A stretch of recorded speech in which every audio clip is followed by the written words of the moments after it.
Friends, hope you all are fine. Today we are going to start our chapter number 2 of class 12th Indian Economic Development, and the name of chapter is Indian Economy between 1950 and 1990. Basically इस chapter के अंदर हम cover करेंगे कि 1950 से 1990 के बीच में भारत ने अपना विकास कैसे शुरू किया और वो कौन कौन सी पॉलिसीज़ हैं जो हमने अपनाई थी भारत के विकास को सुनिश्चित करने के लिए, वो सब हम इस चैप्टर के अंदर कवर करेंगे। So let us start. Economic system. अब देखो 1947 में हम आज़ाद तो हो गए थे और 1948 में हमारी पहली इंडस्ट्रियल पॉलिसी आई थी, पर वो कामयाब नहीं हो पाई। तो इसीलिए सबसे पहले तो हमारे सामने यही चैलेंज था कि हम अपने देश के अंदर कौन सी व्यवस्था को स्थापित करें। कैपिटलिस्ट सिस्टम जिसमें प्राइवेट सेक्टर डोमिनेट करता है, या सोशलिस्ट सिस्टम जिसमें सरकार डोमिनेट करती है, या मिक्स्ड सिस्टम जिसमें पब्लिक और प्राइवेट दोनों सेक्टर होते हैं। तो हमने मिक्स्ड इकोनॉमिक सिस्टम अपनाया, ठीक है, ये ध्यान रखिएगा आप। पर डोमिनेट हमारे यहाँ पब्लिक सेक्टर ही करता था। Refers to an arrangement by which central problems, ये आपने 11th में पढ़ा होगा माइक्रो इकोनॉमिक्स में। हर देश के अंदर 3 सेंट्रल प्रॉब्लम होती है। व्हाट टू प्रोड्यूस, क्या सामान बनाया जाए। तो व्हाट टू प्रोड्यूस की डेफिनेशन होती है selection of goods and services to be produce and their quantities also. How to produce में ये था कि कौन सी टेक्निक यूज की जाए, कैपिटल इंटेंसिव या लेबर इंटेंसिव टेक्निक। तो हमारे सामने तो आप जानते हो हम ताजे तो आज़ाद ही हुए थे और ना देश के पास रिसोर्सेज थे। तो हाउ टू प्रोड्यूस में यही हमारे सामने चैलेंज था कि हमें लेबर इंटेंसिव टेक्निक अपनानी है, capital intensive. And for whom to produce means categorising people, इसमें लोगों को कैटेगराइज किया जाता है according to their age, income, gender and even और भी बहुत सारे आयाम होते हैं। तो हर व्यक्ति के लिए अलग अलग सामान बनता, अमीर के लिए अलग और जिसके पास कम पैसे हैं उसके लिए अलग।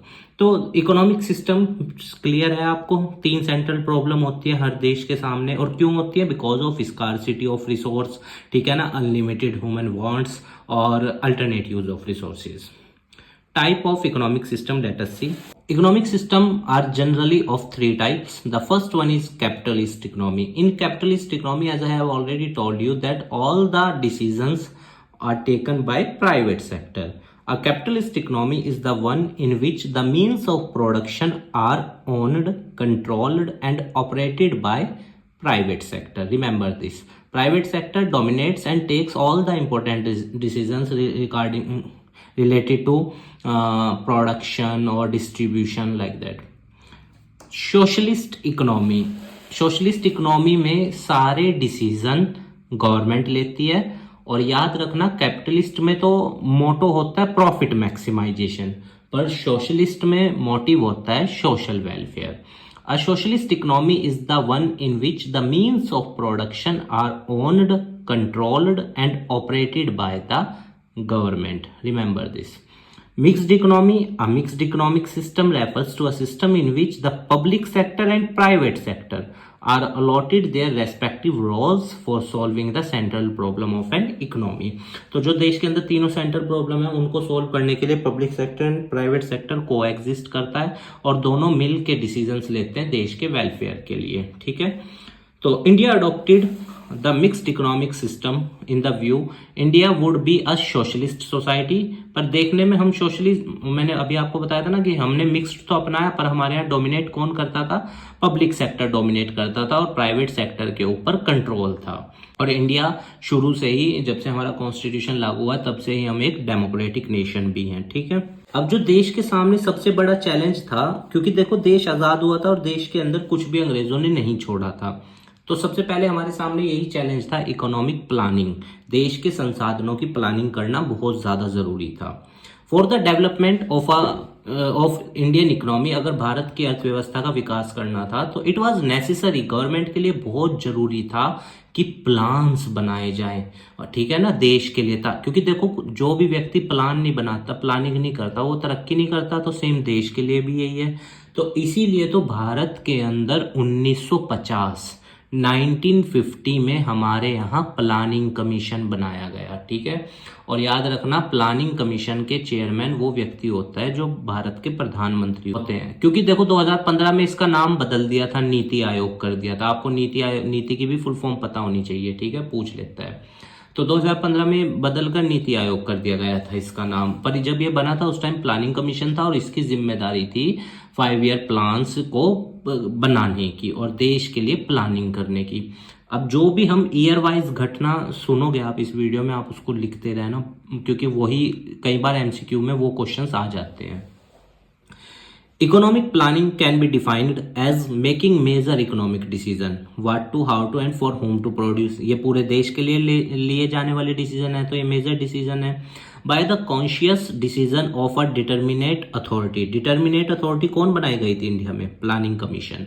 On the basis of the comprehensive survey of the economy as a whole. और कंप्रिहेंसिव सर्वे मतलब पूरे देश के सर्वे कराने के बाद ये बनाया जाता है। अब आप एक ध्यान रखना, 1948 में हमारे यहाँ पहली इंडस्ट्रियल पॉलिसी, पर वो फेल हो गई थी। 1949 में फिर हमारे यहाँ नेशनल इनकम कमेटी बनी थी, ठीक है, पीसी महालनोबिस जी उसके चेयरमैन थे, ये आपको ध्यान रखना है। 1950 में प्लानिंग कमीशन। अभी सिर्फ ये 3 चीज आप ध्यान रखना। PC Mahalanobis is known as the architect of Indian economic planning, ठीक है। और इस साल जो बोर्ड एग्जाम हुआ है 2023 में, 2022 और 23 का सेशन का जो था, उसमें एक क्वेश्चन था कि सेकंड 5 ईयर प्लान के जो कह सकते हो आप कि मेन व्यक्ति कौन थे, तो पीसी महालनोबिस ही थे। और सेकंड 5 ईयर प्लान का टाइम भी पूछ रखा था, 6 नंबर का क्वेश्चन था ये। तो 1 नंबर का क्वेश्चन ये था सेकंड 5 ईयर प्लान के वो, और 1 नंबर का क्वेश्चन था time period of second 5 year plan.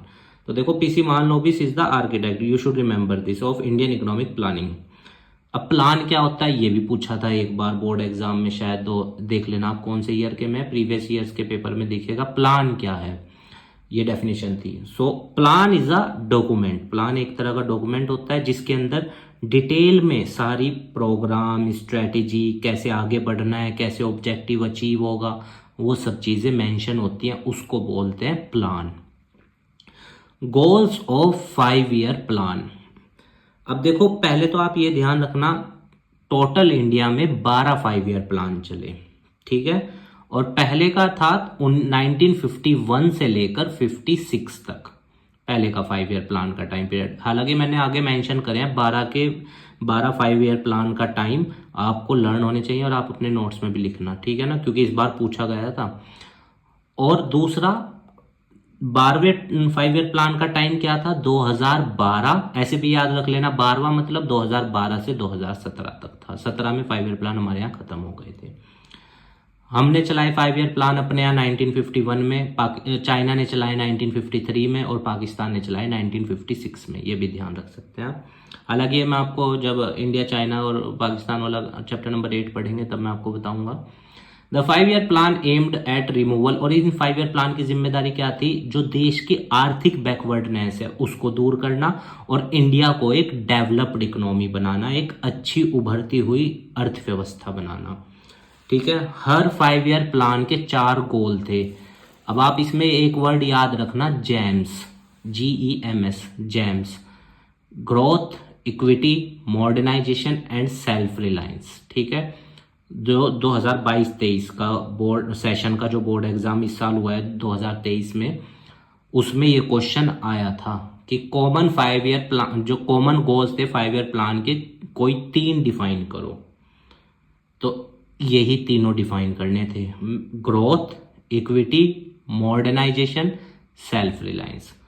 Growth का मतलब क्या होता है? देश तरक्की करेगा, ठीक है, और हर सेक्टर तरक्की करेगा। इक्विटी का मतलब चाहे देश के तीनों सेक्टर हैं, चाहे कोई भी व्यक्ति है देश में, सबका विकास होगा, कोई भी रीजनल वेरिएशन नहीं रहेगा, कोई भी व्यक्ति या कोई भी सेक्टर या कोई भी रीजन देश का वंचित डेवलपमेंट से नहीं रहेगा।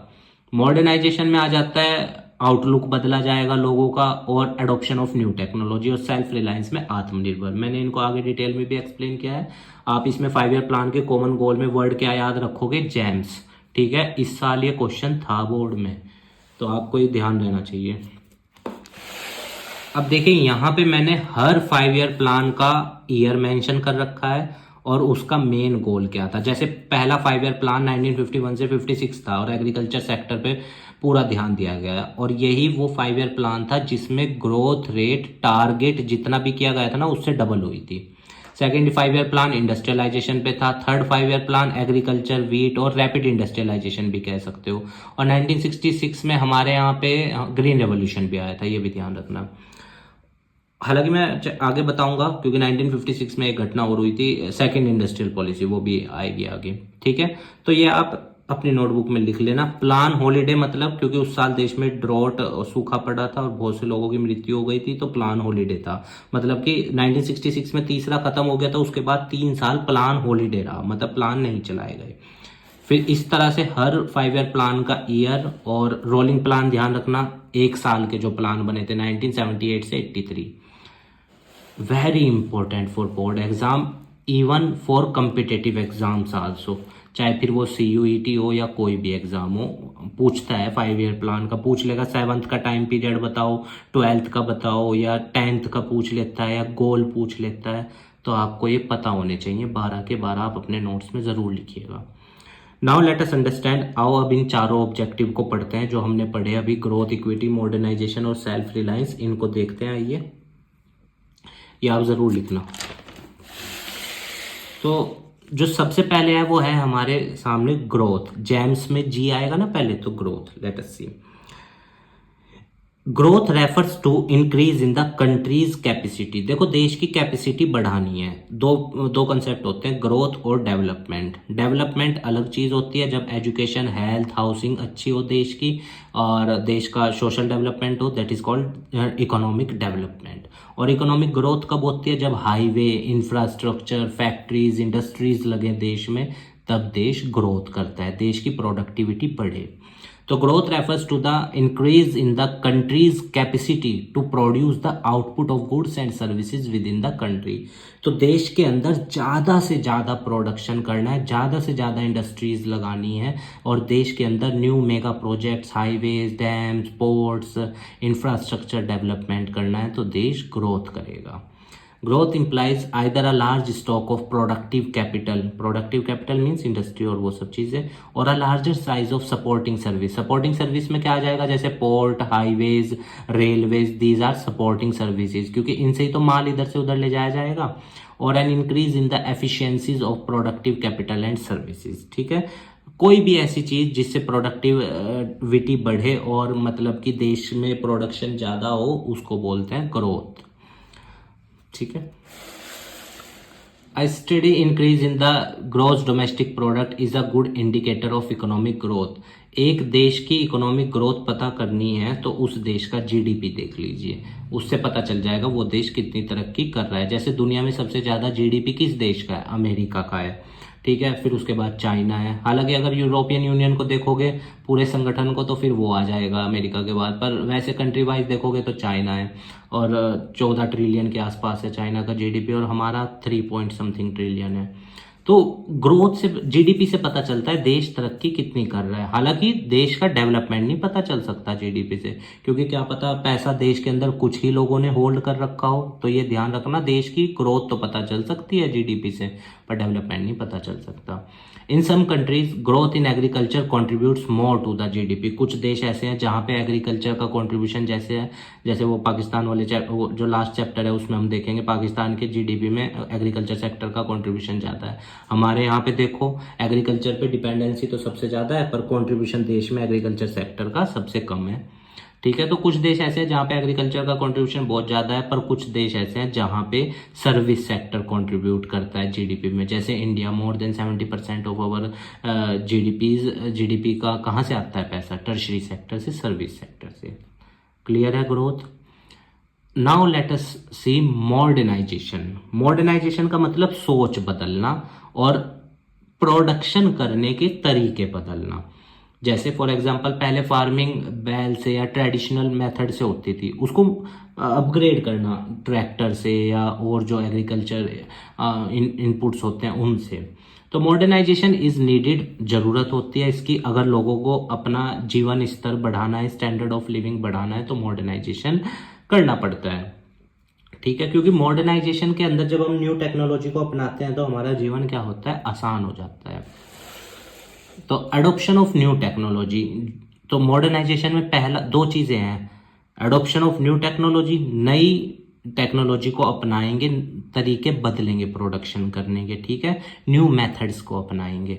और सोशल आउटलुक में अपनी सोच भी बदलनी है। जैसे मान लो फॉर एग्जांपल वुमेन्स को अलाउ नहीं किया जाता पार्टिसिपेशन के लिए, भले ही वो एजुकेटेड हो जनरली। हालांकि आर्टिकल 19 फ्रीडम दे रहा है, फ्रीडम टू प्रोफेशन, और आर्टिकल 14 भी राइट टू इक्वालिटी दे रहा है इंडियन कॉन्स्टिट्यूशन का। आर्टिकल 15 कह रहा है no discrimination on the basis of gender, उसमें ये वर्ड मेंशन है। पर ये आर्टिकल 16 भी कह रहा है इक्वालिटी ऑफ अपॉर्चुनिटी। पर कई बार सोशल आउटलुक की वजह से अपॉर्चुनिटी नहीं मिल पाती, तो इस आउटलुक को बदलना है और इक्वली ट्रीट करना है, उनके वर्क को भी इकोनॉमिक एक्टिविटी के रूप में कंसिडर करना है और पेमेंट करना है, ठीक है। Modernisation also require change in the social outlook such as gender empowerment. Even government have also tried like Beti Bachao Beti Padhao programme और Sukanya Samriddhi Yojana, these types of programmes helps to change social outlook, ठीक है।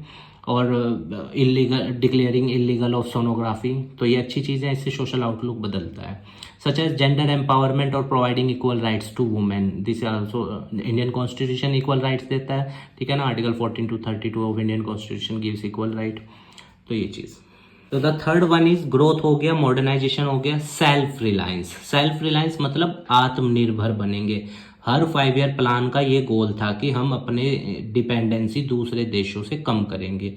और देखो ऐसा करना क्यों जरूरी था, क्योंकि देखिए जब कोई देश किसी दूसरे देश पे डिपेंड होता है ना, फिर उसकी सॉवरेनिटी सोवर्जिनिटी जो होती है, संप्रभुता जो होती है, वो भी दूसरा देश फिर उसे अपने हिसाब से मैनिपुलेट करता है, अपने हिसाब से उसके डिसीजन को इफेक्ट करता है।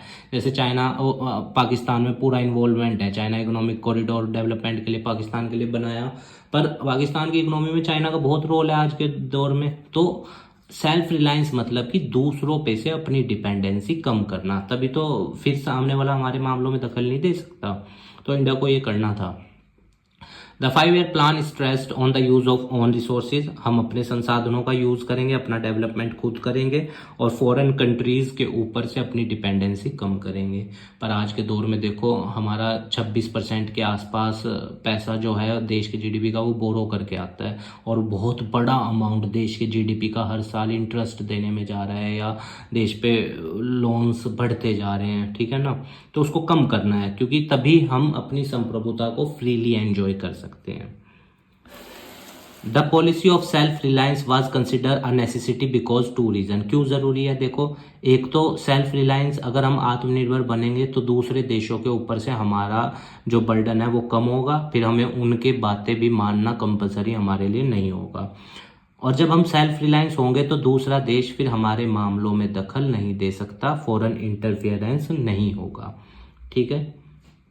इक्विटी, इक्विटी मतलब देश के तीनों सेक्टर ग्रो करेंगे, कोई भी रीजनल डिस्क्रिमिनेशन नहीं होगा और रीजनल वेरिएशन ना हो, देश तरक्की इक्वल वे में करे, उसको बोलते हैं इक्विटी। पर ऐसा हो नहीं पाया, तभी तो आज गोवा राज्य, दिल्ली राज्य को कंपेयर करें अगर हम इंडिया के पुअरेस्ट स्टेट से, बिहार या उड़ीसा से, तो गोवा राज्य ज़्यादा तरक्की पे हैं लोग। या फिर आप देख लो बिहार का पर कैपिटा जो प्राइमरी एजुकेशन पे खर्चा है वो 4088 रुपये है शायद, इंडियन इकोनॉमिक बुक में मेंशन है, और हिमाचल प्रदेश का वहीं 34,000 दिखा रखा है पर ईयर का।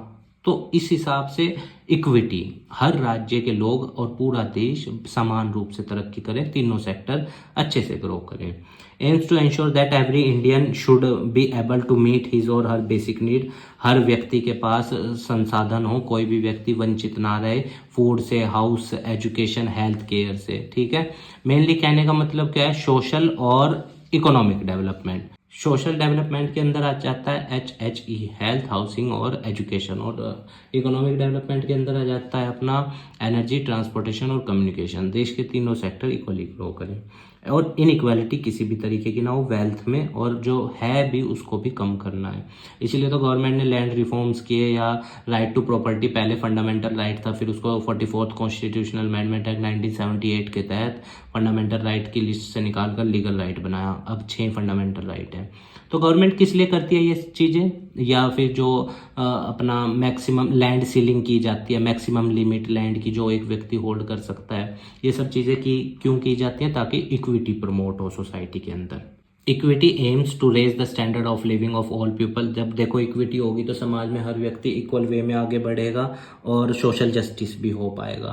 पर देखो डेमोक्रेटिक देश के अंदर सब फ्री होते हैं, किसी को बाउंड नहीं किया जा सकता, इसलिए इक्विटी ठीक है, कागजी स्तर पे गवर्नमेंट कोशिश करती है लाने की, पर आप देखो अपने आसपास क्या सभी के पास रिसोर्सेज इक्वल हैं, सबके पास धन संपदा सब इक्वल है? नहीं। तो ये चीज़ एग्रीकल्चर पर हालांकि आर्टिकल 16 इक्वलिटी ऑफ अपॉर्चुनिटी देता है कि सबको हक है। तो अब हम पढ़ते हैं एग्रीकल्चर सेक्टर का हमने विकास कैसे शुरू किया 1950 से 1990 तक, गवर्नमेंट ने क्या क्या किया, let us see. At the time of independence, जिस दिन देश आज़ाद हुआ, हमारे यहाँ पे लैंड टेन्यूर सिस्टम था जिसे हम जमींदारा बोलते थे। जो जमींदार होते थे वो लगान कलेक्ट करते थे, ठीक है ना, उससे जो खेती कर रहा है, ठीक है। अब अंग्रेज चले गए पर फिर भी जमींदार लगान कलेक्ट कर रहे हैं उस वक्त। तो गवर्नमेंट ने ये किया कि भाई जो जिस जमीन को बोता हुआ आ रहा है, बो रहा है कई सालों से, वो जमीन उसकी है और उसको किसी को लगान देने की जरूरत नहीं है। तभी तो आज भी हमारे देश में, इंडिया में एग्रीकल्चर पे कोई टैक्स नहीं लगता। The low productivity of the agriculture sector force India, और हमारे यहाँ खेतों से प्रोडक्शन कम था। क्यों? क्योंकि हमारे यहाँ ट्रेडिशनल प्रैक्टिस होती थी खेती की, और हमारे यहाँ इवन वीट और जो एग्रीकल्चर प्रोडक्ट्स थे वो हम इंपोर्ट करते थे अमेरिका से। अब एक चीज़ इसमें ध्यान रखना, 1947 से पहले अगर कहे इंडिया का सबसे ज़्यादा ट्रेड किससे था, तो ब्रिटेन, मोर देन 50%। और 1950 से या 90 तक, या 1947 से 90 तक कहे तो अमेरिका से था हमारा सबसे ज़्यादा व्यापार। ये आप ध्यान रखना। The low productivity of agriculture sector, ठीक है, जिसकी वजह से अब फिर हम, हालांकि हमने इसको सुधारा, ऐसी बात नहीं, ग्रीन रेवोल्यूशन लेके आए 1966 में, पर तब तक की बात कर रहे हैं हम, उन 16 साल में हमारे देश में प्रोडक्टिविटी खेती से बहुत कम थी। The agriculture sector accounted for the largest share of workforce, पर उस टाइम देश के अंदर एग्रीकल्चर सेक्टर पे सबसे ज़्यादा वर्कफोर्स लगी हुई थी, 70 to 75%, पर कंट्रीब्यूशन देश के अंदर बहुत कम था। और आज भी देखो 41 के अराउंड लगी हुई है पॉपुलेशन, पर जीडीपी में कंट्रीब्यूशन 17 to 20% है। तो ज़रूरत क्या है एग्रीकल्चर सेक्टर को इम्प्रूव करने की, अगर हमें ओवरऑल डेवलपमेंट, जो हमारी 60% पॉपुलेशन रूरल इंडिया में बसती है, उसका विकास करना है अगर हमें, ठीक है। अब हमारे एग्रीकल्चर सेक्टर के सामने समस्या क्या क्या थी जब हमें अंग्रेज़ हमारे देश को छोड़ कर गए। लो प्रोडक्टिविटी, खेतों से प्रोडक्शन क्या होता था, बहुत कम होता था, क्योंकि देखो ना तो HYV सीड यूज़ किए जा रहे हैं, ना मॉडर्न फार्मिंग मेथड है, ना इरिगेशन फैसिलिटी है, पानी के लिए रेन पे डिपेंडेंसी है, ठीक है ना, कोई लैब नहीं, मिट्टी की जांच करा ले या कोई और चीज़, कुछ नहीं किया उन्होंने। तो प्रोडक्टिविटी, खेत भी क्या करेगा फिर, प्रोडक्टिविटी कम ही देगा। डिस्गाइज्ड अनएम्प्लॉयमेंट, छिपी हुई बेरोजगारी बहुत ज़्यादा थी। छिपी हुई बेरोजगारी क्या होती है, जैसे मान लो एक खेत है, उसमें 2 लोग काफ़ी हैं काम करने के लिए, पर 5 लोग लगे हुए, क्योंकि देश में और कोई सेक्टर तो था ही नहीं उस टाइम डेवलप, ना सर्विस सेक्टर ना सेकेंडरी सेक्टर, तो सारे लोग अधिकतर किस पे डिपेंड थे, एग्रीकल्चर पे थे। तो जितने लोग चाहिए उससे ज़्यादा लगे हुए थे, तो जितने भी लोग फालतू थे ना उस टाइम जो इन्वॉल्व थे, that is to be considered as disguised unemployed. इसकी डेफिनेशन हो जाएगी, excess people are involved over the required number for a work, ठीक है। हाई डिपेंडेंसी ऑन रेनफॉल, किस पे डिपेंड थे, रेनफॉल पे। इरिगेशन की कोई फैसिलिटीज़ ही नहीं थी, अब बारिश हो गई तो फसलें होंगी, नहीं तो नहीं हो रही हैं। सब्सिस्टेंस फार्मिंग, सब्सिस्टेंस फार्मिंग उसको बोलते हैं जब खेती सिर्फ अपने लिए उगाई जाए, बेचने के लिए ना। तो जब बेचोगे नहीं तो फिर कमाई कहाँ से होगी। और कमर्शियल फार्मिंग उसको बोलते हैं जिसमें बेचने के लिए खेती उगाई जाती है, अपने लिए नहीं। और एक होता है कंसेप्ट मार्केटेबल सरप्लस, जिसमें एग्रीकल्चर अपने लिए रख लिया और जो बचा ना फिर उसको बाजार में बेच दिया, वो है मार्केटेबल सरप्लस। 3 हो गए फिर, यानी सब्सिस्टेंस, कमर्शियल फार्मिंग और मार्केटेबल सरप्लस। पर उस टाइम हमारे यहाँ मेनली सब्सिस्टेंस फार्मिंग था और आज मार्केटेबल सरप्लस है। और खेती में टेक्नोलॉजी कैसी थी, आउटडेटेड, बहुत पुअर टेक्नोलॉजी यूज़ की जाती थी प्रोडक्शन के लिए। अब जब टेक्नोलॉजी पुअर यूज़ होगी तो खेत भी फिर कहाँ से प्रोडक्शन देगा, वो भी कहेगा भाई जब तू मेरे में कुछ डाल ही नहीं रहा है तो फिर मैं प्रोडक्शन कहाँ से करूँ। तो सेम यही है। और जो ज़मींदार थे, लैंडलॉर्ड्स थे, उनके साथ मजदूरों का कन्फ्लिक्ट रहता था, टीनेंट्स का, जो खेतों पे काम करते थे, क्योंकि वो उनके पैसे टाइम पे नहीं देते थे टीनेंट्स के, या और समस्या, ब्याज ज़्यादा चार्ज करते थे बहुत, वो सब समस्याएं। और जो ज़मीन थी, सारी ज़मीन तो ज़मींदारों के पास थी या लैंड ओनर्स के पास थी, आम किसान के पास स्मॉल लैंड होल्डिंग्स थी। तो उसकी वजह से भी अब जब ज़मीन का टुकड़ा छोटा होता है ना, तो देखो लागत ज़्यादा आती है, प्रोडक्टिविटी कम होती है।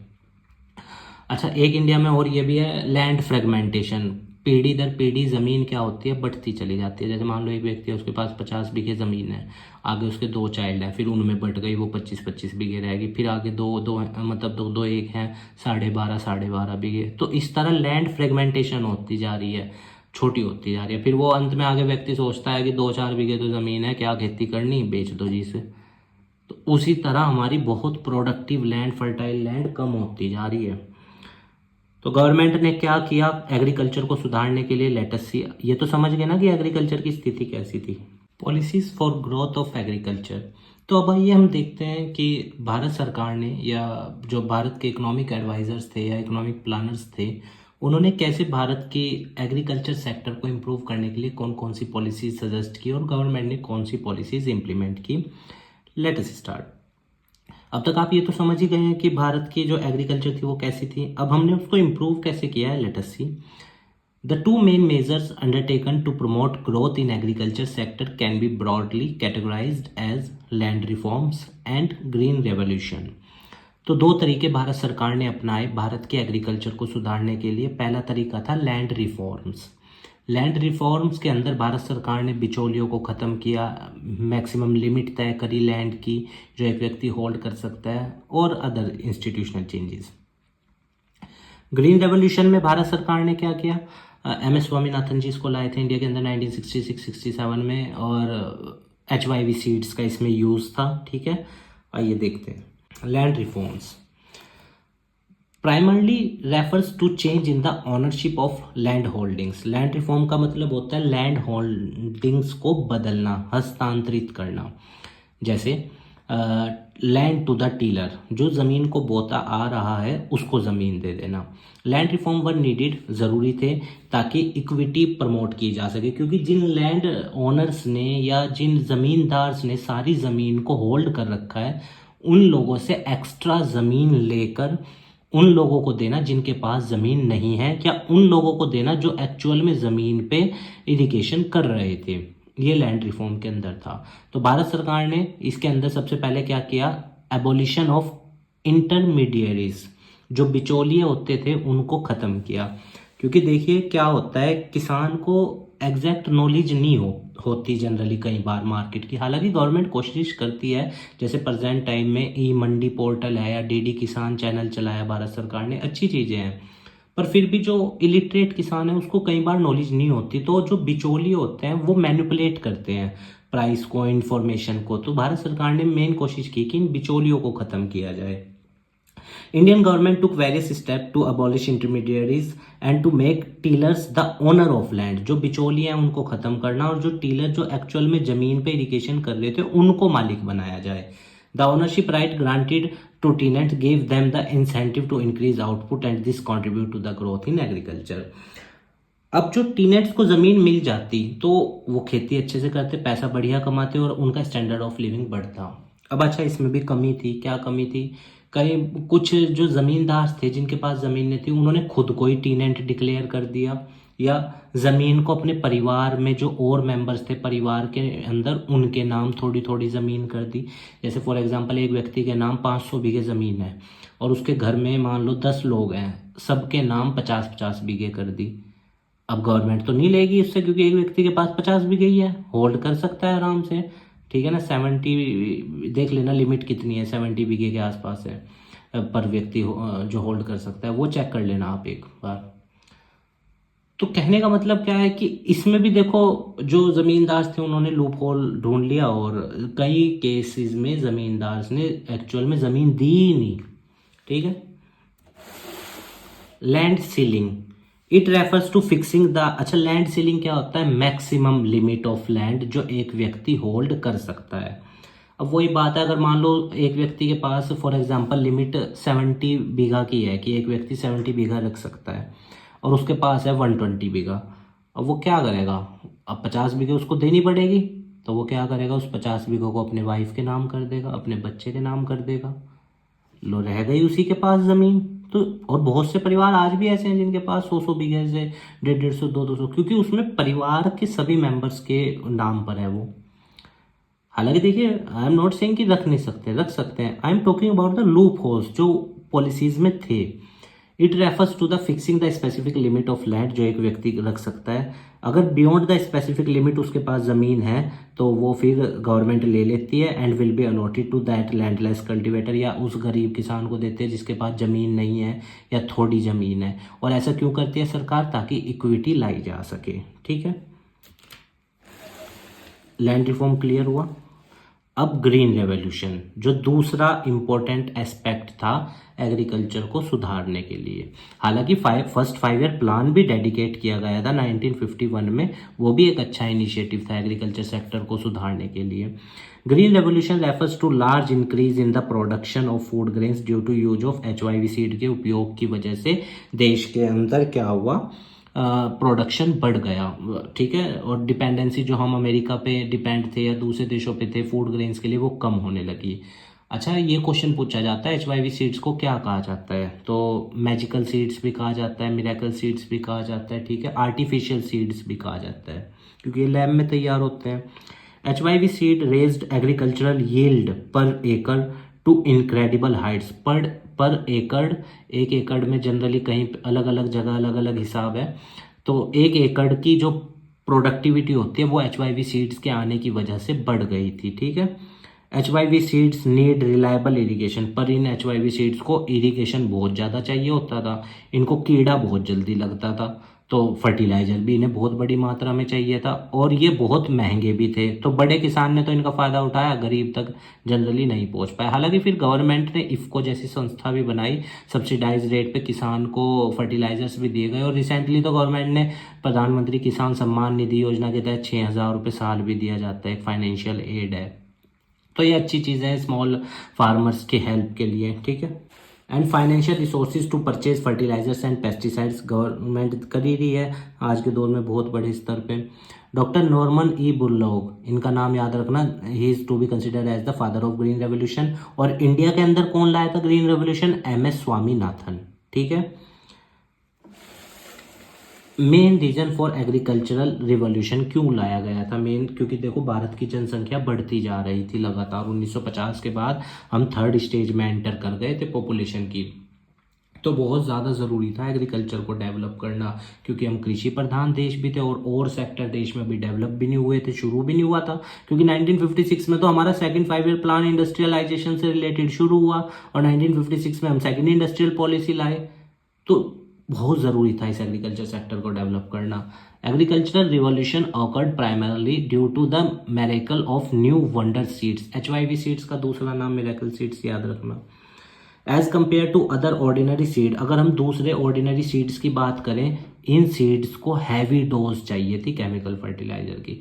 अब देखो एक बात यहाँ पे सोचने वाली है, इन सीड से हम प्रोडक्शन तो बढ़ा सकते हैं, 4 से 10 गुना बढ़ा, कहने का मतलब ये है। पर एक बात ध्यान रखना, जो फूड इन सीड से उगाया जाता है केमिकल फर्टिलाइजर्स डालकर, वो हेल्दी नहीं होता। दूसरी बात, वो प्रकृति को भी नुकसान पहुंचाता है, मिट्टी की फर्टिलिटी कम करता है, क्योंकि दवाइयाँ डाल रहे हैं। तो ठीक है, प्रोडक्शन तो ज़्यादा हो रहा है, पर वो क्वालिटी फूड नहीं है।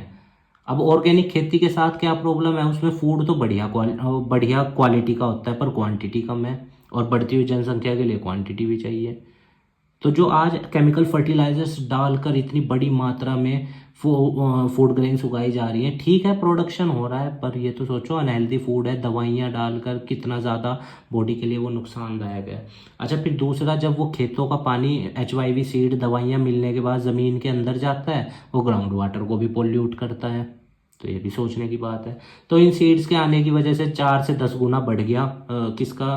फर्टिलाइजर्स का यूज़, और अपना प्रोडक्शन भी बहुत बढ़ गया। ठीक है, और पहले फेज़ में पंजाब, आंध्रा और तमिलनाडु, इसमें आप याद रख लेना अपना पैट शब्द याद रख लेना, या टैप, TAP, T से तमिलनाडु, A से आंध्र प्रदेश, P से पंजाब। सेकंड फेज में इसको भारत के और राज्यों में लागू मतलब इसको लॉन्च किया गया, ठीक है। अच्छा, ग्रीन रेवोल्यूशन को इसलिए भी फेल माना जाता है कि भाई मार्जिनल किसान तक तो ये पहुंचा ही नहीं। दूसरा, HYV सीड बहुत एक्सपेंसिव है, फर्टिलाइजर बहुत एक्सपेंसिव है। तीसरा, लिमिटेड चॉइस है इसमें फसलों की, जैसे वीट, राइस, बाजरा, ज्वार, मेज, ये मेन 5 फसल इसमें कवर होती हैं generally. Importance effect of green revolution के प्रभाव क्या पड़े देश के अंदर? मार्केटेबल सरप्लस, जो किसान पहले सब्सिस्टेंस फार्मिंग करता था अपने लिए, अब वो मार्केटेबल सरप्लस, उसके पास इतना प्रोडक्शन था कि वो अब अपने लिए रखने के बाद भी जो बचता था वो बाजार में बेच देते थे, जिससे फूड ग्रेन्स के रेट जो थे वो नीचे आने लगे, प्राइस गिरने लगे, क्योंकि अब इंपोर्ट करने की जरूरत नहीं थी। पर आज के दौर में देखो कितनी ज़्यादा ज़मीन, हाईवेज, नई नई इंडस्ट्रीज, कॉलोनीज बन रही है, प्लॉटिंग हो रही है, उसमें जा रही है। तो जितनी भी ज़्यादा ज़मीन इन डेवलपमेंट पर्पजेज में जाएगी उतनी ही प्रोडक्शन क्या होगा? कम होगा, और खाने वालों की संख्या बढ़ती जा रही है। 1.2 है इंडिया का ग्रोथ रेट, चैप्टर नंबर 8 में आएगा 1.2 पर एनम, तो सोचने वाली बात है।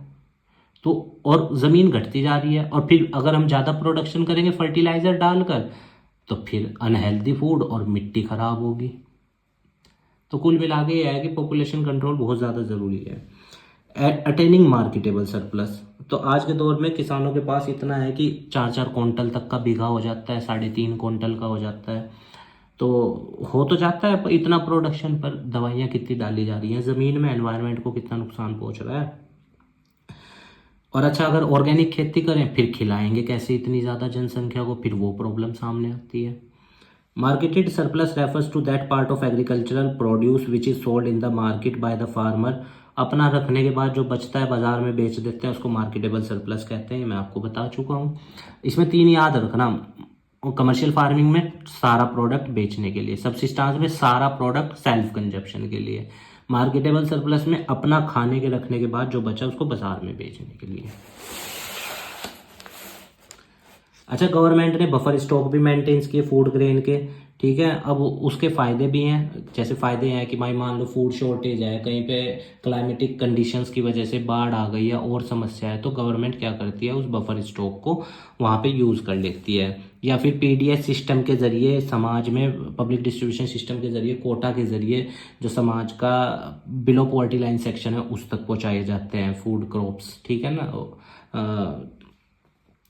तो buffer stock, the green revolution enable the government to procure sufficient amount of food grains to build stock, जो फूड शॉर्टेज के वक्त यूज किया जाता है। अच्छा, कि अब गवर्नमेंट बफर स्टॉक MSP पे मेंटेन करती है, आप जानते हो, मिनिमम सपोर्ट प्राइस। उसमें क्या होता है, किसान के पास चॉइस है, अगर उससे महंगा बाजार में बिक रहा है किसान का तो बाजार में बेच ले वो, और अगर उससे कम का बाजार में बिक रहा है तो उतने रुपए का जो सरकार ने MSP तय किया है, जैसे फॉर एग्जांपल 2000 रुपये MSP तय कर दिया गेहूं ने पर क्विंटल का, 2000 रुपये MSP तय कर दिया गवर्नमेंट ने पर क्विंटल गेहूं का। तो अब अगर मान लो 2100 रुपये का किसान का बिक रहा है बाजार, तो वहाँ बेच ले वो, और अगर बाजार में 1800 का बिक रहा है तो 2000 का गवर्नमेंट को बेच दे, MSP, मिनिमम सपोर्ट प्राइस, ठीक है। इसको प्राइस फ्लोर भी बोला जाता है, किसी चीज़ का मिनिमम रेट, ठीक है। और प्राइस सीलिंग होता है एक, किसी चीज़ का मैक्सिमम रेट। ऐसे ध्यान रख लेना, सीलिंग छत की जाती है ना, तो मैक्सिमम रेट, और फ्लोर नीचे होता है धरती पे, मिनिमम रेट किसी चीज़ का, ऐसे ध्यान रख लेना। तो इसका फ़ायदा लो इनकम ग्रुप को पहुंचा, क्योंकि देखो गवर्नमेंट जब कोटों के ज़रिए सब्सिडाइज रेट पे राशन शॉप के ज़रिए राशन देती है, तो उसमें जो लो इनकम ग्रुप है उसको फ़ायदा पहुंचता है। जैसे 2 रुपये किलो गेहूँ है और 3 रुपये किलो चावल, ये रेट है, शायद एक बार चेक कर लेना, हर राज्य में वेरिएशन होता है इसमें, पर होता इतना ही है, 2 रुपये या 3 रुपये। तो ये इसलिए किया जाता है ताकि जो मार्जिनलाइज सेक्शन है वो भी सर्वाइव कर सके, ठीक है ना, वो भी बेसिक नेसेसिटीज से वंचित ना रह जाए। तो इसके ग्रीन रेवोल्यूशन के आने के बाद मार्केट में सप्लाई बढ़ी, जब सप्लाई बढ़ेगी तो प्राइस नीचे गिरेगा, और लो इनकम ग्रुप को इसका फायदा पहुंचा, जिन्हें पहले बहुत ज़्यादा पैसा खर्च करना पड़ता था गेहूं के लिए, क्योंकि पहले गेहूं और वो सब चीज़ें कम थी, तो अब उनका कम पैसा खर्च होता है। वो फिर जब कम पैसा खर्च होगा उस पैसे को अपने बच्चे की एजुकेशन, हेल्थ पे खर्च कर सकते थे, फिर स्टैंडर्ड ऑफ लिविंग भी बढ़ता था। पर प्रेजेंट सिनेरियो में देखो, गेहूँ का आटा 150-160 रुपये का 5 kg हो गया है, और आने वाले समय में और बढ़ेगा, क्योंकि जैसे जैसे जनसंख्या बढ़ रही है और हमारे यहाँ ज़मीन कम होती जा रही है, ज़मीन कैसे कम हो रही है, हाईवेज बन रहे हैं, प्लॉटिंग हो रही है। अब आप कहोगे ज़रूरी तो ये भी है, ठीक है हम मानते हैं ज़रूरी है, पर दूसरी बात ये भी तो सोचो कि प्रकृति क्या कॉस्ट चुका रही है इसकी। अच्छा, ग्रीन रेवोल्यूशन में प्रॉब्लम क्या थी? एक तो इन फसलों को कीड़ा बहुत जल्दी लगता था, HYV सीड्स को। अब ऊपर से महंगे और कीड़ा भी जल्दी लग रहा है, तो HYV सीड वो खरीदना पड़ेगा, फर्टिलाइजर गरीब किसान कहाँ से लाए? इनकम इनइक्वालिटीज़ बढ़ गई, अमीर किसान ने तो फ़ायदा उठाया, वो फर्टिलाइज़र भी खरीद के ले आया, वो HYV सीड्स भी खरीद लाया, इरिगेशन भी अच्छी कर ली, वो तो अमीर हो गया। और गरीब किसान ये सब चीज़ें अप्रोच जनरली नहीं कर पाया। There was a risk that costly input required under green revolution will increase the disparities between small and big farmers। क्योंकि जो छोटा किसान होता है, अगर उसके पास ज़मीन का टुकड़ा थोड़ा है तो फिर उसकी लागत बहुत आती है, मुनाफा घट जाता है। बड़े किसान को क्या होता है, ज़मीन का जो उसका चक होता है वो बहुत बड़ा होता है, जिसकी वजह से उसकी लागत कम आती है, उसका मुनाफा ज़्यादा होता है। गवर्नमेंट ने खैर इसमें बहुत से स्टेप्स भी किए। गवर्नमेंट प्रोवाइड लोन्स, लो इंटरेस्ट रेट पे दिया जाता है, जैसे अपना ये नाबार्ड संस्था है, national bank for agriculture and rural development, apex body है, या फिर ये जो ग्रामीण बैंक है, ये सब चीज़ें, कोऑपरेटिव सोसाइटीज़ होती है रूरल एरिया में। और इवन प्रधानमंत्री किसान सम्मान निधि योजना एक अच्छा इनिशिएटिव है। तो गवर्नमेंट कोशिश कर रही है इफ़को के जरिए फर्टिलाइजर सब्सिडाइज रेट पे, तो गवर्नमेंट कोशिश करती है अपने स्तर पे कि स्थिति इंप्रूव की जाए, पर और ज़रूरत है, ठीक है ना, क्योंकि लैंड फ्रेगमेंटेशन की वजह से ज़मीन छोटे छोटे टुकड़ों में बढ़ती जा रही है। कुछ इकोनॉमिस्ट इस सब्सिडीज़ के फेवर में भी हैं, जैसे वो कहते हैं कि फार्मिंग इन इंडिया क्योंकि एक रिस्की बिजनेस है तो सब्सिडी मिलनी चाहिए किसान को। हालांकि गवर्नमेंट ने इसमें 2 योजना हो रही है, ध्यान रखना, प्रधानमंत्री फसल बीमा योजना, ठीक है ना, वो भी एक इम्पोर्टेंट है। Majority of farmer are very poor, अधिकतर किसान गरीब हैं, तो उनकी मदद करना सरकार की जिम्मेदारी है ताकि उनका स्टैंडर्ड ऑफ लिविंग बढ़े, इक्विटी आए, अच्छी चीज़ है। और सब्सिडी को ख़त्म कर देने से अमीर किसान और अमीर हो जाएगा और गरीब किसान और गरीब हो जाएगा, ये लोग कहते हैं वो जो इसके फेवर में है। अब कुछ लोग इसके अगेंस्ट में भी हैं, जैसे सब्सिडी के अगेंस्ट में। अकॉर्डिंग टू सम इकोनॉमिस्ट कि there is no case of for continuing, subsidies continue करने से कोई फ़ायदा नहीं है, क्योंकि इससे सिर्फ बर्डन बढ़ता है। हालांकि बर्डन बढ़ता है गवर्नमेंट के ऊपर, कहीं कहीं 1000 करोड़ का बर्डन बढ़ता है जब किसानों के लोन वेव किए जाते हैं या कोई सब्सिडाइज पॉलिसी दी। मैं ये नहीं कह रहा हूँ कि नहीं करना चाहिए, मैं खुद कह रहा हूँ कि देनी चाहिए मदद, पर हम एक इकोनॉमिस्ट नज़रिए से सोच रहे हैं कि गवर्नमेंट के ऊपर बर्डन इस चीज़ का पड़ता है, ठीक है ना, क्योंकि तभी फिर हमारा फिजिकल डेफिसिट भी बढ़ता है हर साल। Target group and it is huge burden, government के फाइनेंस के ऊपर बहुत बर्डन पड़ता है इस चीज़ का। जो अगेंस्ट में है वो लोग ये कहते हैं, और फिर जो अगेंस्ट में है वो ये भी बात कहते हैं कि भाई देखो टैक्स पेयर का पैसा है तो डेवलपमेंट में खर्च होना चाहिए, ना कि दूसरे को सब्सिडीज देने में। अब टैक्स पेयर जो टैक्स पेयर है वो तो बात ठीक ही कह रहा है भाई कि मैंने टैक्स भरा है, सबका हार्मोनाइज डेवलपमेंट हो। अब फिर वही बात है, जब उसको तो सब्सिडी दे के उसका हार्मोनाइज डेवलपमेंट प्रमोट होगा। तो कुल मिला के चीज़ें हैं, कन्फ्लिक्टिंग भी हैं, पर सॉल्यूशन यही है कि पॉपुलेशन कंट्रोल और full and efficient use of resources. Agriculture समझ आ गया। अब हम इंडस्ट्री की बात करेंगे कि इंडस्ट्री का डेवलपमेंट कैसे शुरू हुआ, चीज़ें कैसे बढ़ी। 5 ईयर प्लान्स का रोल इंडस्ट्री पे भी बहुत ज़रूरी था, क्योंकि एग्रीकल्चर के बाद देश में इंडस्ट्री बहुत डेवलपमेंट होना ज़रूरी था। इसके लिए सेकंड 5 ईयर प्लान इंडस्ट्री को डेडिकेटेड किया गया, ठीक है, इंडस्ट्रियलाइजेशन प्रमोट करने के लिए। और 1956 में हमारी सेकंड इंडस्ट्रियल पॉलिसी, वो हम आगे पढ़ेंगे भी। The cotton textile and jute industry were mostly developed in India. Bengal वाले प्रांत में ये अपना जूट इंडस्ट्री और कॉटन टेक्सटाइल इधर गुजरात महाराष्ट्र वाले इलाके में, महाराष्ट्र में मेनली डेक्कन प्लेट्यू में, ब्लैक सॉयल वाले इलाके में। However there was a strong need to expand the industrial base, और इंडस्ट्री को बढ़ाना बहुत ज़रूरी था, क्योंकि हमने अभी पढ़ा खेती के अंदर बहुत ज़्यादा डिसगाइज्ड अनएम्प्लॉयमेंट थी, उसको इम्प्रूव तो करना पड़ेगा। वो एक्स्ट्रा जो लोग हैं उनको वहाँ से निकाल के दूसरे सेक्टर में तो डालना पड़ेगा, नहीं तो फिर एग्रीकल्चर ग्रो कैसे करेगा अगर उसी के ऊपर सब डिपेंड होंगे। पब्लिक सेक्टर का रोल देख लेते हैं। पब्लिक सेक्टर का डोमिनेंट रोल रहा 1990 तक, और वही कारण है कि पब्लिक सेक्टर की पुअर परफॉर्मेंस रही। ये आप चैप्टर 3 में पढ़ोगे जब हम न्यू इकोनॉमिक पॉलिसी की बात करेंगे 1991 की। देखो पब्लिक सेक्टर, बताओ घड़ी तक सरकार बना रही है HMT की, या ट्रैक्टर सरकार बना रही है, ठीक है, सोशल वेलफेयर मोटिव है, पर सरकार कहाँ कहाँ ध्यान देगी। इसलिए प्राइवेट सेक्टर को तो आपको उभरने देना पड़ेगा। तभी तो चाइना अपने यहाँ रिफॉर्म ले आता है 78 में, पाकिस्तान ला रहा है 88 में, और हम ला रहे हैं 1991 में। Shortage of capital with private sector के पास पर्याप्त मात्रा में धन नहीं था कि वो नई नई फैक्ट्रीज या बड़ी फैक्ट्रीज लगा लें। अच्छा, ये भी एक कारण था कि प्राइवेट सेक्टर हमारे यहाँ ग्रो नहीं कर पाए, क्योंकि उनके पास पर्याप्त मात्रा में पैसा ही नहीं अवेलेबल था इन्वेस्टमेंट के लिए।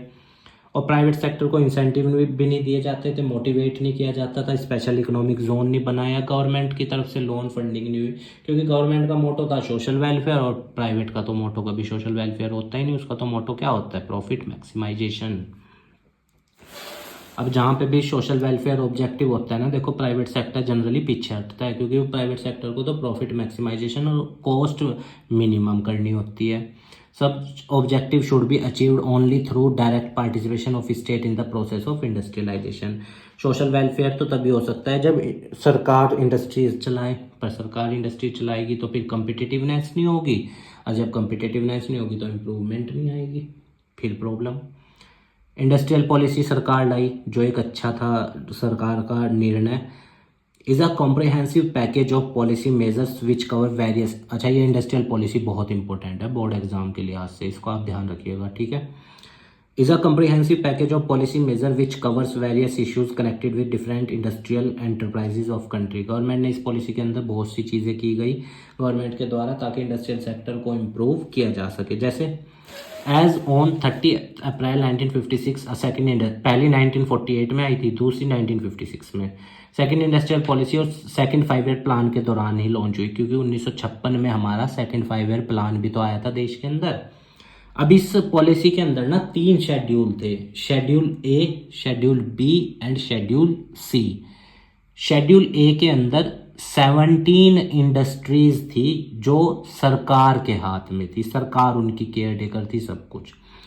दिस फर्स्ट, अब आप मुझे बताइएगा प्रेजेंट टाइम में कितनी है, ठीक है। This first category comprise industry which would be exclusively owned by state. अब आपसे वो ये पूछ सकता है कि शेड्यूल ए में कितनी इंडस्ट्री थी, तो आपको पता होना चाहिए 17।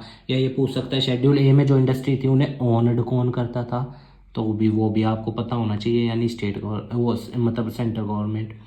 तो जैसे कुछ इंडस्ट्रीज थी, arms and ammunition, atomic energy, railway, shipping, etc, ठीक है। These were the industries earlier it was in schedule A and owned by the state. State means central government. Schedule B के अंदर 12 इंडस्ट्री जो government और private sector मिल के चलाएंगे, ये आपको पता होना चाहिए। शेड्यूल बी में गवर्नमेंट और private sector, aluminium, machine tool, fertiliser, etc, ठीक है। और शेड्यूल सी में बची हुई सारी इंडस्ट्री जो प्राइवेट सेक्टर को दी गई, जो प्राइवेट सेक्टर चलाएगा। This schedule consisted of this remaining industry which would to be in the private sector, ठीक है, एंड कंट्रोल्ड बाय, और कौन से एक्ट के तहत प्राइवेट सेक्टर इनको चलाएगा, industrial development and regulation act 1951 के तहत। अच्छा, एक चीज़ और ध्यान रखना, मैं यहाँ बताना भूल गया, 1950 में तो हमारा प्लानिंग कमीशन, 1951 में हमारा फर्स्ट 5 ईयर प्लान, 1952 में भी एक संस्था बनाई थी प्लानिंग कमीशन को असिस्ट करने के लिए, नेशनल डेवलपमेंट काउंसिल, इसका भी नाम ध्यान रखना आप। इंडस्ट्रियल लाइसेंस, लेट अस सी। लाइसेंस क्या होता है, एक तरह का रिटन डॉक्यूमेंट होता है जिसके अंदर परमिशन दी होती है कि आप ये काम कर सकते हैं या नहीं कर सकते हैं। Is a written permission from the government to an industrial unit, factory को दी जाती है। The industry development and regulation act empowered the government, और इस एक्ट के तहत गवर्नमेंट के पास पावर थी लाइसेंस इशू करने की, ठीक है ना, प्राइवेट सेक्टर को।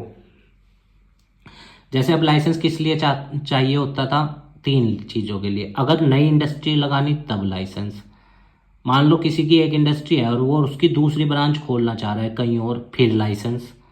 अब मान लो एक इंडस्ट्री के अंदर एक प्रोडक्ट बन रहा है और वो 2 या 3 प्रोडक्ट और बनाना चाहते हैं, फिर लाइसेंस। अरे तो फिर वो प्राइवेट सेक्टर क्यों आएगा बताओ, जब उसे हर चीज़ के लिए तो लाइसेंस लेने पड़ रहे हैं। तभी तो फिर 1991 में लिबरलाइज किया इकोनॉमी को। भाई देखो, प्राइवेट सेक्टर तभी आता है या तभी देश के अंदर इन्वेस्ट होता है, फॉरेन इन्वेस्टमेंट भी तभी होती है जब इकोनॉमी फ्री की जाती है, रिस्ट्रिक्शंस नहीं होती। अच्छा, स्मॉल स्केल इंडस्ट्री के फिर डेवलपमेंट के लिए शुरुआत की गई भारत सरकार के द्वारा। कारवा कमेटी याद रखना, पूछा जाता है, ईयर भी याद रखना 1955। Recognise the possibility of using small scale industry, क्योंकि देखो स्मॉल स्केल इंडस्ट्री के अंदर लागत बहुत कम लगती है और ये लेबर इंटेंसिव होती है, इससे ज़्यादा से ज़्यादा लोगों को रोजगार मिलता है। स्मॉल स्केल इंडस्ट्री में आगे जैसे घर में मिट्टी के वो बनाना, वो नहीं होते क्या, जैसे गुल्लक हो गया या दिए हो गए, वो सब चीज़ें, लकड़ी के खिलौने, वो स्मॉल स्केल इंडस्ट्री में आते हैं। या पंखे बनाए जाते हैं हाथ से, वो वाले स्मॉल टोकरियाँ बनाई जाती हैं। Small scale industry is defined with reference maximum investment 1950 में तो मैक्सिमम इन्वेस्टमेंट 5 लाख होती थी, पर अब इसको बढ़ा के 1 करोड़ कर दिया। किसी भी उसमें मैक्सिमम इन्वेस्टमेंट अगर 1 करोड़ तक है तो वो स्मॉल स्केल इंडस्ट्री में आएगा।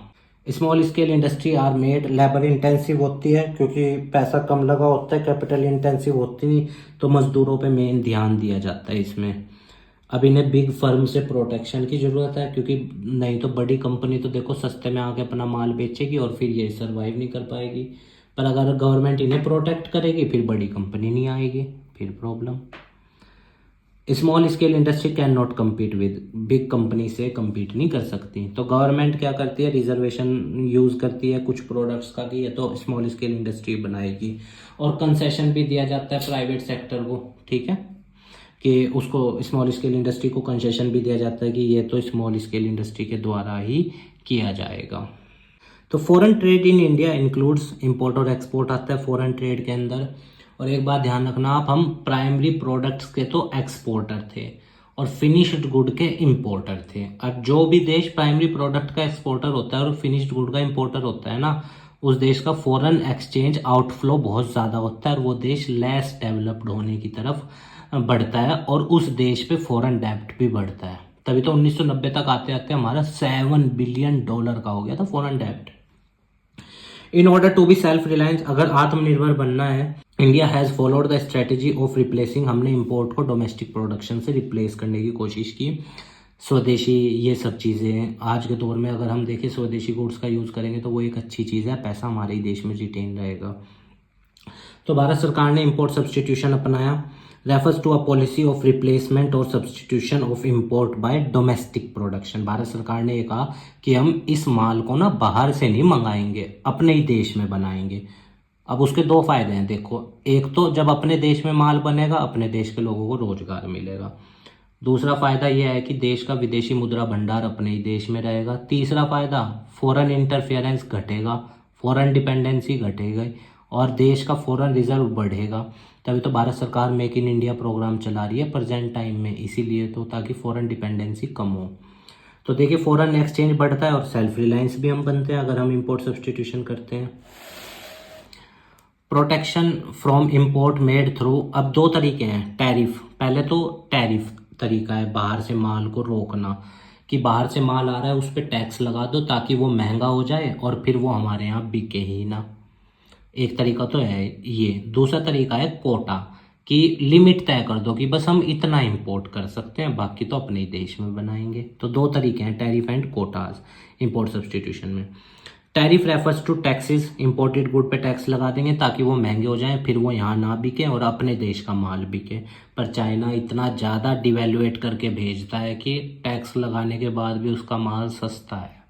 तभी तो आज के दौर में उस 5 लाख करोड़ तक का हम इंपोर्ट कर रहे हैं चाइना से पर ईयर।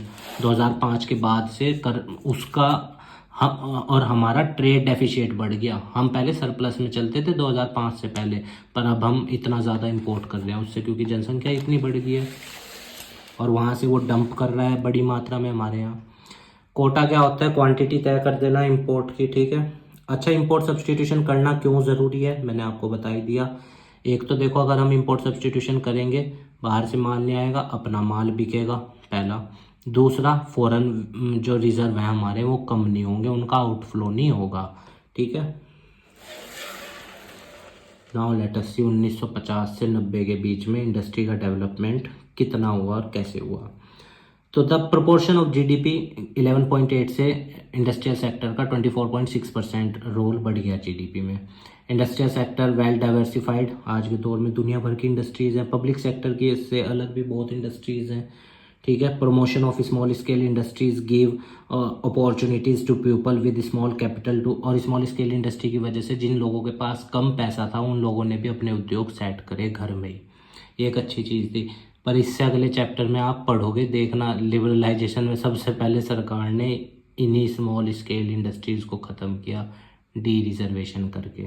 फिर बड़ी इंडस्ट्रीज बड़ी मात्रा में माल बेचती गई, इनका माल बिका ही नहीं। प्रोटेक्शन फ्रॉम फॉरेन कंपटीशन से इनको प्रोटेक्ट किया इम्पोर्ट सब्सटीट्यूशन के ज़रिए, वही टैरिफ और कोटा लगाकर। लाइसेंसिंग किया गवर्नमेंट ने इंडस्ट्रियल। अच्छा ये लाइसेंस देखो अब ठीक भी है, मेरा मतलब ये मानना है कि जो हज़ार्डियस चीज़ें हैं जो सोसाइटी को नुकसान पहुंचाती हैं उनके लिए लाइसेंस होना चाहिए। जैसे बहुत सारी चीज़ें हैं, क्रैकर्स हो गए या आर्म्स हो गए, उन सब चीज़ों के लिए अब हर चीज़ के लिए लाइसेंस लेना पड़ रहा है। प्रोडक्ट डाइवर्सिफिकेशन के लिए भी फिर प्राइवेट सेक्टर ग्रो कैसे करेगा, और जब प्राइवेट सेक्टर ग्रो नहीं करेगा तो फिर ज़्यादा एम्प्लॉयमेंट कैसे जनरेट होगा। Public sector made a remarkable contribution by creating a strong industrial base. अब ये कहने की बात है, अगर ये बात थी कि पब्लिक सेक्टर ने रिमार्केबल कंट्रीब्यूशन किया तो फिर 1991 में IMF और वर्ल्ड बैंक ने क्यों हमसे कहा लिबरलाइज करो अपनी इकोनॉमी में, और हमने करी जब इतना ही अच्छा था। पब्लिक सेक्टर पुअर परफॉर्मेंस थी, सबसे पहला पॉइंट यही पढ़ोगे इसमें कि क्यों न्यू इकोनॉमिक पॉलिसी लाई गई। Developing infrastructure and promoting development of backward areas special economic zone बनाकर, ठीक है। तो उम्मीद है गाइज आपको चैप्टर समझ में आया होगा। हमारे काम को सपोर्ट करने के लिए वीडियो को लाइक कीजिएगा, अपने दोस्तों के साथ शेयर कीजिएगा और हमारे चैनल को भी सब्सक्राइब कर दीजिएगा। और जो आपकी क्वेरीज हैं आप हमें कमेंट बॉक्स में बताना, हम उसका आंसर देने की पूर्ण रूप से कोशिश करेंगे। आप स्वस्थ रहिए, इस देश को अच्छा बनाइए, समाज को अच्छा बनाइए और अपनी अस्तित्व इस समाज में स्थापित कीजिए, यही हमारी मनोकामना है। और देखिए स्टूडेंट्स, अगर किसी पॉइंट से आपकी कोई भावना हट हुई है तो मैं आपसे उसके लिए क्षमा मांगता हूँ, क्योंकि मेरी कोई इंटेंशन नहीं है किसी भावना को हर्ट करने की। चीज़ें लिखी हुई हैं, मैं भी एक लर्नर हूँ, एक्सप्लेन करने की कोशिश की है जैसे मैंने चीज़ों को समझा है। और अगर फिर भी कोई भावना हर्ट हुई है तो उसके लिए हमें क्षमा कीजिएगा और चीज़ों को एज अ लर्नर ही इनटेक कीजिएगा। ठीक है स्टूडेंट्स, धन्यवाद।